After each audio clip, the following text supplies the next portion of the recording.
एक रात जिसने इतिहास को बदल दिया, एक रात जिसने एक पत्रकार की जिंदगी को बदल दिया और एक रात जिसने उन शहीदों की आत्माओं को मुक्ति दिलाई।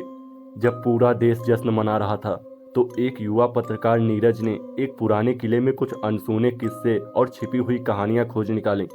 लेकिन क्या वो जानता था कि वह किले में क्या खोजेगा? क्या वो जानता था कि उसे उन शहीदों की आत्माएं मिलेंगी? देखिए स्वतंत्रता दिवस की रात की भूली हुई गाथा, एक कहानी जो आपको सोचने पर मजबूर कर देगी। हर साल की तरह इस बार भी स्वतंत्रता दिवस के दिन पूरे शहर में उत्साह का माहौल था। लोग तिरंगे झंडे लेकर सड़कों पर चल रहे थे, बच्चे खुश होकर नारे लगा रहे थे और चारों ओर देशभक्ति के गीत गूंज रहे थे। लेकिन शहर के पुराने हिस्से में, जहां अब केवल खड़हर बचे थे, एक सन्नाटा सा पसरा हुआ था। पुराने किले के पास एक युवा पत्रकार नीरज स्वतंत्रता संग्राम के वीरों पर एक लेख लिखने के लिए आया था। उसे इस किले के बारे में बताया गया था कि यहाँ कई स्वतंत्रता सेनानी ब्रिटिश हुकूमत के खिलाफ लड़ते हुए शहीद हुए थे। नीरज को उम्मीद थी कि उसे कुछ अनसुने किस्से और छिपी हुई कहानियां मिलेंगी। शाम ढलते ही नीरज ने किले में कदम रखा। अंदर का माहौल अजीब था, ठंड और अंधेरा एक साथ। पुराने पत्थरों से बनी दीवारें जैसे किसी अदृश्य बोझ को उठाए खड़ी थी। वो एक एक कदम संभाल कर बढ़ रहा था। तभी उसे अचानक एक धीमी सी आवाज सुनाई दी, जैसे कोई उसे पुकार रहा हो। नीरज, नीरज। उसने चारों तरफ देखा, लेकिन वहां कोई नहीं था। उसकी धड़कनें तेज हो गईं, परंतु उसने खुद को संभाला और आगे बढ़ता रहा। किले के अंदर जाते ही उसे दीवारों पर पुरानी तस्वीरें और खून से लिखे कुछ शब्द दिखाई दिए। हमारा बलिदान याद रखना। नीरज ने उन शब्दों को पढ़ा और उसकी रीढ़ में एक सिहरन सी दौड़ गई। उसने अपना कैमरा निकालकर तस्वीरें लेने की कोशिश की, लेकिन कैमरा काम नहीं कर रहा था। अचानक उसे लगा कि जैसे उसके पीछे कोई खड़ा हो।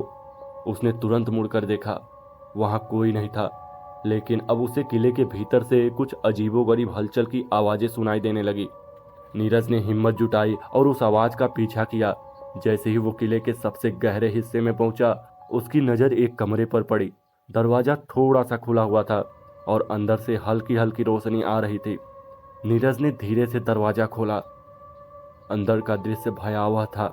वहां किले के पुराने कैदियों की तरह दिखने वाले कुछ आकृतियां थीं, जिनके हाथों में जंजीरें थी और चेहरे पर गहरे घाव। वे आकृतियां एक ही आवाज में चिल्ला रही थी, हमें आजादी चाहिए, हमें मुक्ति चाहिए। नीरज के कदम वहीं थम गए। उसने देखा कि उनमें से एक आकृति उसकी ओर बढ़ रही थी। उसकी आंखें गहरी लाल थी और वो जैसे कुछ कहना चाह रही थी। तुम यहाँ क्या कर रहे हो? आकृति ने भयावह आवाज में पूछा। नीरज कांपते हुए बोला, मैं सिर्फ इतिहास की सच्चाई जानने आया हूँ। आकृति ने उसकी बात सुनी और फिर धीरे से बोली, हमने आजादी के लिए अपने प्राण त्याग दिए, लेकिन हमारी आत्माएं अब भी इस किले में कैद हैं। हर साल स्वतंत्रता दिवस की रात को हम यहाँ अपनी मुक्ति के लिए चिल्लाते हैं, लेकिन कोई हमारी पुकार नहीं सुनता। नीरज अब समझ चुका था कि वो आम लोगों से नहीं, बल्कि उन शहीदों की आत्माओं से बात कर रहा है, जिनकी बलिदान की कहानियां समय के साथ खो गई। तुम्हें क्या चाहिए? नीरज ने साहस जुटाकर पूछा। आकृति ने जवाब दिया, हमें शांति चाहिए। हमारी कहानियों को सबके सामने लाओ ताकि हम मुक्ति पा सकें। नीरज ने वादा किया कि वो उनकी कहानियों को दुनिया के सामने लाएगा। इसके बाद उन आत्माओं ने धीरे धीरे किले की दीवारों में समा जाना शुरू कर दिया। जैसे ही सुबह हुई, नीरज ने किले से बाहर कदम रखा। वो जानता था कि उसे उन वीरों की कहानियों को लोगों तक पहुंचाना है। उसने वो लेख लिखा और उसकी सच्चाई को सबके सामने लाया। वह स्वतंत्रता दिवस की रात थी जिसने नीरज की जिंदगी बदल दी। उस रात उसने न केवल इतिहास की एक भूली हुई गाथा को जिंदा किया, बल्कि उन शहीदों को भी मुक्ति दिलाई। लेकिन कहते हैं कि उस किले की कहानियां अब भी जिंदा हैं।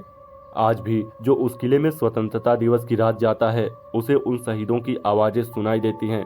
हमें आज़ादी चाहिए, हमें मुक्ति चाहिए।